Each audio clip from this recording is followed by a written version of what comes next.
நாவல் தொடர் வேர்கள் தேடும் விழுது. அத்தியாயம் 15. ஆளும் அரசனும் அடிபணியும் காதலும். படுக்கையறையின் மெல்லிய திரைச்சீலைகளை மீறி உள்ளே வந்த காலை சூரியனின் கதிர்கள் விக்ரமின் பரந்த மார்பில் தஞ்சம் புகுந்திருந்த வெண்ணிலாவின் முகத்தில் விழுந்தன. நேற்றிரவு விக்ரம் அவளுக்கு அளித்த அந்த எல்லையற்ற காதலின் சுவடுகள் அவளது மீனி முழுவதும் ஒருவித பூரிப்பை படரவிட்டிருந்தன. மெல்ல கண்விழித்த வெண்ணிலா தன்னை ஒரு இரும்பு கோட்டையைப் போல சுற்றி வளைத்திருந்த விக்ரமின் கைகளை பார்த்தாள். அவனது சீரான மூச்சுக்காற்று அவளது கூந்தலை லேசாக அசைத்து கொண்டிருந்தது. எத்தனை பெரிய சாம்ராஜ்யத்தின் அரசன் இவன்! ஆனால் எனக்காக ஒரு குழந்தையைப் போல உறங்குகிறானே என்று நினைத்தவளின் இதழ்களில் ஒரு கர்ப்பம் கலந்த புன்னகை மலர்ந்தது. மெதுவாக அவனது பிடியிலிருந்து நழுவி எழுந்து குளிக்கச் செல்ல முயன்றாள். ஆனால் அவளது சிறு அசைவிலேயே விழித்து கொண்ட விக்ரம் மின்னல் வேகத்தில் அவளது இடையை பற்றி மீண்டும் படுக்கையில் இழுத்து போட்டான். ஆ விக்ரம், என்ன பண்றீங்க? மணி 8 ஆச்சு என்று அவள் சினுங்க அவன் அவளை தன் மேலாக இழுத்து போட்டுக்கொண்டு அவளது கழுத்து வளைவில் முகத்தை புதைத்தான். மணி 8 ஆனா எனக்கு என்ன? என் உலகமே இப்ப என் நெஞ்சுக்கு மேலதான் கிடக்கு என்று கரகரத்த குரலில் கூறியவன் அவளது காது மடல்களை தன் சுடும் இதழ்களால் மென்மையாக கடித்தான். ப்ளீஸ் விக்ரம், வருண் முழிச்சுக்குவான், விடுங்க. வெண்ணிலாவின் குரல் அவனது அந்த சிறு சீண்டலிலேயே நடுங்கத் தொடங்கியது. அவன் முழிச்சுக்கிறதுக்குள்ள எனக்கு ஒரு முத்தம் கொடு, விட்டுடுறேன் என்று கண்களை மூடியபடியே அடம்பிடித்தான் விக்ரம்.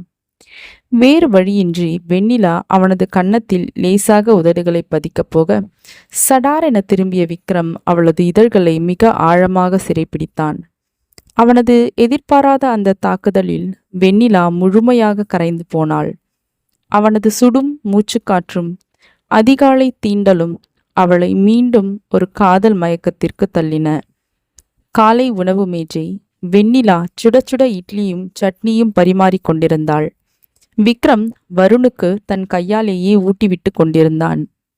அங்கிள், எனக்கு இன்னொரு இட்லி வேணும் என்று வருண் மழலை குரலில் கேட்டான். விக்ரமின் கைகள் ஒரு நொடி தயங்கி நின்றன.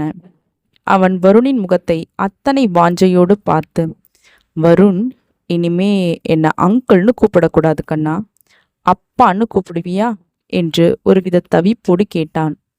வருண் தன் பெரிய கண்களை உருட்டி வெண்ணிலாவை பார்த்தான். வெண்ணிலாவின் கண்கள் கலங்கி இருந்தன. அவள் லேசாக தலையசைத்து சம்மதம் தெரிவித்தாள். உடனே வருண் தன் பிஞ்சு முகமலர, சரி அப்பா, எனக்கு இட்லி ஊட்டி விடுங்கப்பா என்றான் அத்தனை இயல்பாக. அப்பா, அந்த ஒற்றை வார்த்தை விக்ரமின் ஒட்டுமொத்த பிரபஞ்சத்தையே உலுக்கியது. ஒரு பெரிய கோடீஸ்வரன் அத்தனை போர்டு மெம்பர்களை சிதறடித்த அந்த சிங்கம் தன் மகனின் அந்த ஒற்றை வார்த்தையில் கண்கலங்கி போனான். வருணை அப்படியே வாரி தன் மார்போடு இறுக்கி கொண்டு அவனது சுருள் முடிகளில் ஆழமாக முத்தமிட்டான்.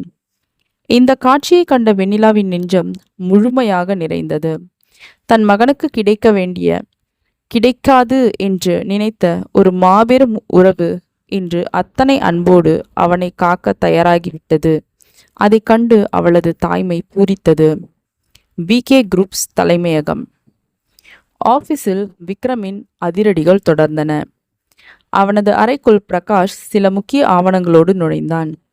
சார், நீங்க சொன்ன மாதிரியே உங்க பர்சனல் ஷேர்ஸ் 50% மேடம் வெண்ணிலா பேருக்கு மாத்துறதுக்கான லீகல் டாக்குமெண்ட்ஸ் எல்லாம் ரெடி என்று கோப்புகளை அவனிடம் நீட்டினான்.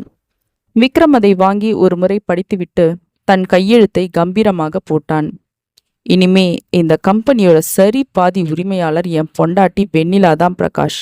அவளை ஒரு சாதாரண பொண்ணுன்னு நினைச்சு அவமானப்படுத்தின என் குடும்பத்துக்கும் இந்த உலகத்துக்கும் அவ யாருன்னு நான் காட்டணும்.